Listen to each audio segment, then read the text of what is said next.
வணக்கம். டிஎன்பிஎஸ்சி கையேடு சென்னை உயர்நீதிமன்றத்திலேருந்து நோட்டிஃபிகேஷன் வெளியிட்டிருக்காங்க. 28/4/2024 இன்றைய தினத்தில் நோட்டிஃபிகேஷன் வெளிவந்திருக்கு. இது என்னன்னு பார்த்தோன்னா, சென்னை உயர்நீதிமன்றத்திலேருந்து கால்ஃபர் பண்ணியிருக்காங்க. நமக்கு டிஎன்பிஎஸ்சிலேருந்து பண்ணது கிடையாது. ஸோ அஃபீஷியலாக மெட்ராஸ் ஹைகோர்ட்லேருந்து பண்ணியிருக்காங்க. ஸோ இதோடைய ஃபுல் டீட்டெயில்ஸ் வந்துட்டு www.mhc.gov.in. ஸோ இந்த வெப்சைட்டில் நமக்கு அஃபிஷியலாக கொடுத்துருக்குறாங்க. இந்த வெப்சைட் இங்கே கொடுத்துருக்காங்க பாருங்கள், www.mhc.tn.gov.in அப்படின்ற வெப்சைட்டில் நம்ம உள்ளே போய் பார்த்தோன்னா எப்படி அப்ளை பண்ணுறதுன்றது தொடங்கி நமக்கு எல்லா ஸ்டெப்புமே ஸ்டெப் பை ஸ்டெப்பாக தமிழ் இங்கிலீஷ் 2 வடிவிலையும் நமக்கு கொடுத்துருக்காங்க. இப்போ நம்ம பார்த்துடலாம். தமிழகத்தில் உள்ள அனைத்து மாவட்ட நீதிமன்றங்களில் உள்ள கீழ்கண்ட பணிகளுக்கு நேரடி தேர்வுக்கு இணையதளம் வாயிலாக மட்டுமே தகுதி வாய்ந்த விண்ணப்பதாரர்களிடமிருந்து விண்ணப்பங்கள் வரவேற்கப்படுகின்றன. ஸோ யாரெல்லாம் குரூப் 4க்கு ப்ரிப்பேர் பண்ணிகிட்டு இருக்கீங்களோ அவங்க எல்லாருமே இந்த எக்ஸாம்ஸ்க்கு அப்ளை பண்ணலாம். ஸோ அதுக்கு ஈக்குவலான சேலரி தான் 19,500 to 71,900 அப்படின்றது. 10th குவாலிஃபிகேஷன் வச்சுருக்க எல்லாருமே இந்த எக்ஸாமினேஷனுக்கும் அப்ளை பண்ணலாம். ஸோ தெரிஞ்சுக்கோங்க, யாரெல்லாம் சீக்கிரம் வேலைக்கு போகணும், இந்த வருஷம் அடுத்த வருஷத்துக்குள்ளே எப்படியாவது ஜாப் வாங்கணுன்ற மோட்டிவில் படிச்சுட்ருக்கீங்களோ அவங்க எல்லாருமே கட்டாயம் அப்ளை பண்ணுங்கள். அல்லது தெரிஞ்சுக்கிறதுக்காகவாது இந்த தேர்வை நீங்கள் அட்டன் பண்ணி பாருங்கள். ஒன்லி டிஎன்பிஎஸ்சி மட்டும்தான் ஃபாலோ பண்ணுவோம் அப்படின்னு இருக்காதீங்க. ஸோ இது எல்லாமே நமக்கான ஆப்பர்ச்சுனிட்டி. நம்ம எடுக்காத பட்சத்தில் இது வேறு யாருக்கோ போகுது அப்படின்றத ஞாபகம் வச்சுக்கோங்க. எனக்கான வேலை நான் இந்த வருஷம் இல்லை அடுத்த 2025 பாதிக்குள்ளே நான் கவர்மெண்ட் சர்வெண்ட் ஆகணும் அப்படின்னு மைண்ட் பண்ணி எல்லாருமே படிங்க. ஸோ என்ன நோட்டிஃபிகேஷன்ஸ் வந்தாலும் இல்லை குரூப் 1 என்னால் எழுத முடியாது, குரூப் 2 என்னால் எழுத முடியாது, நான் குரூப் 4க்கு மட்டும் தான் ப்ரிப்பேர் பண்ணுறேன், அந்த மாதிரி ஒரு மைண்ட் செட் வச்சுட்டு யாருமே படிக்காதீங்க. என்னாலையும் முடியும், என்னாலையும் குரூப் 1 குரூப் 2 எல்லாத்தையுமே கிளியர் பண்ண முடியும் அப்படின்ற மனநிலைமையில் படிங்க. ஃபஸ்ட்டு ஒன்று பார்த்தோன்னா, நகல் பரிசோதகர் எக்ஸாமினர் மொத்தம் 60 போஸ்ட்டுக்கு சொல்லியிருக்காங்க. சம்பளம் பார்த்தோன்னா குரூப் 4க்கு ஈக்குவலான சேலரி தான் பாருங்கள், 19,500 to 71,900. நகல் வாசிப்பாளர் ரீடர் இதுக்கு மொத்தம் 11 போஸ்ட்டு சொல்லியிருக்காங்க. சேமஸ் அதே சேலரி தான். முதுநிலை கட்டளை நிறைவேற்றுனர் மொத்தம் 100 போஸ்ட்டு, 19,500 to 71,900. அடுத்து இளநிலை கட்டளை நிறைவேற்றுனர் கட்டளை பணியாளர். ஸோ 242 இது 19,000 to 69,900. 19,000 to 69,900. அடுத்து கட்டளை எழுத்தர் ப்ராசஸ் ரைட்டர் 1 16,600 to 60,800. 16,600 to 60,800. ஒளிப்பட நகல் எடுப்பவர் மொத்தம் 53 போஸ்ட்டு. ஜெராக்ஸ் ஆப்ரேட்டருக்கே 53 போஸ்ட்டு கேட்டிருக்காங்க. பாருங்கள், சேலரி பார்த்தோன்னா 16,600 to 60,800. அண்ட் தென் இதை நமக்கு எல்லா இடத்துலையுமே நடக்கிறது தான். நம்மளுடைய ஓன் டிஸ்ட்ரிக்டில் நமக்கு கொடுத்துருக்காங்களா அப்படின்றத அஃபிஷியல் வெப்சைட்டில் நம்ம போய் பார்த்து தெரிஞ்சுக்கலாம். இந்த 16,500 அப்படின்னும் போது நமக்கு கைக்கு ஆல்மோஸ்ட் ஒரு 20+ வரும் சேலரி நமக்கு. அடுத்து டிரைவர் ஓட்டுநரை பொறுத்த வரைக்கும் 27 போஸ்ட்டு கொடுத்துருக்காங்க. ஸோ இதை 4 வகையாக பிரிச்சுருக்காங்க. ஃபஸ்ட்டு அதில் ABCD அப்படின்னு சொல்லி 4 வகையாக பிரிச்சுருக்காங்க. ஸோ அதில் ஏ வகையில் பாருங்கள், இது எல்லாமே முதல் 6 ஏ வகையில். பியில் பார்த்தோன்னா ஓட்டுநருக்கு மட்டும்தான் பியில் கொடுத்துருக்குறாங்க. அவங்க சேலரி ஈக்குவல் குரூப் 4க்கு ஈக்குவலான சேலரியாக கொடுத்துருக்காங்க, 19,500 to 71,900. அடுத்து சியில் குரூப் சியில் பார்த்தோன்னா நகல் பிரிவு உதவியாளர், அலுவலக உதவியாளர், இந்த 2 copyist, attender, office assistant 16 office assistant தான் நிறைய கேட்டிருக்கிறாங்க. 638 போஸ்ட்டுக்கு சொல்லியிருக்காங்க. ஸோ அது சி. இப்போது அடுத்து டி பிரிவுகளுக்கு வந்துடலாம்.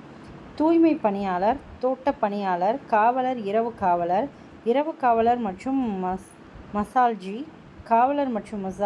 தூய்மை பணியாளர் மற்றும் மசால்ஜி, வாட்டர் விமன், வாட்டர் மென்னு அண்ட் தென் மசால்ஜி. ஸோ இது எல்லாத்துக்கும் 10லிருந்து 17 வரைக்கும் நமக்கு என்ன சொல்லியிருக்காங்க அப்படின்னு சொல்லி பார்த்தோன்னா 202 போஸ்ட்டும், தோட்ட பணியாளருக்கு 12, இரவு காவலருக்கு 459, இதுக்கு அடுத்தது 85, 11. ஸோ இதுக்கு 1, 2 கடைசியாக மசால்ஜி என்பதற்கு 402 போஸ்ட் வரைக்கும் சொல்லியிருக்காங்க. ஸோ சேலரி பார்த்தோன்னா 15,000க்கு குறைஞ்சது எந்த சேலரியுமே இல்லை. மேலும் என்ன சொல்ல வராங்கன்னா, மேற்கண்ட பணியிடங்களுக்கான விரிவான அறிவிக்கை, விண்ணப்பதாரர்களுக்கான பொதுவான அறிவுரைகள், இணையதளத்தில் பதிவு செய்யும் மற்றும் விண்ணப்பிக்கும் முறை பற்றி விவரங்களுக்கு சென்னை உயர்நீதிமன்ற ஆட்சேர்ப்பு இணையதளத்தை பார்க்கவும். ஸோ அதுதான் வந்து www.mhc.tn.gov.in.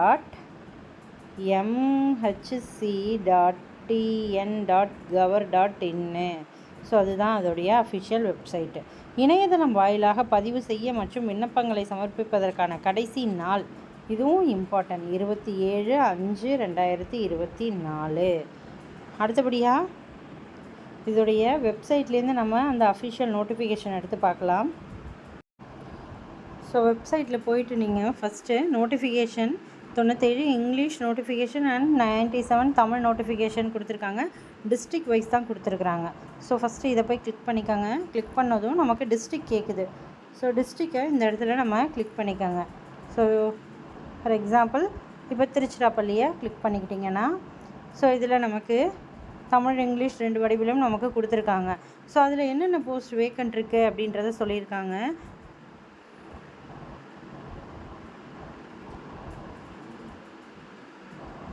ஒவ்வொன்றும் பிரித்து நமக்கு கொடுத்துருக்காங்க. அதை கொஞ்சம் பார்த்துக்கங்க. ஸோ நம்ம எதுக்கு அப்ளை பண்ண போகிறோமோ அதை நம்ம தெரிஞ்சுக்கணும். இங்கே பாருங்கள், போஸ்ட் வைஸ் கொடுத்துருக்குறாங்க. ஸோ இப்போ நம்ம இதோடைய தமிழை கிளிக் பண்ணி பார்த்தோம் அப்படின்னா, ஸோ திருச்சிராப்பள்ளிக்கான அந்த அறிவிக்கை, ஸோ சேம் டேட் இதெல்லாம் கொடுத்துருக்குறாங்க.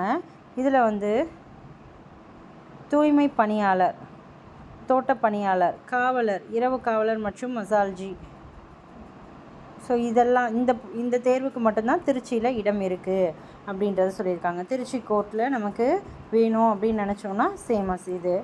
அடுத்து ஸோ இதில் நம்ம போய் பார்த்தோம் அப்படின்னா, இதில் நமக்கு என்னென்ன இருக்குது, முதுநிலை கட்டளை நிறைவேற்றுபவர், அடுத்து ஒளிப்பட நகல் எடுப்பவர். ஸோ இதுக்கெல்லாம் திருச்சிராப்பள்ளி டிஸ்ட்ரிக்டில் நமக்கு வேக்கண்ட் இருக்குது.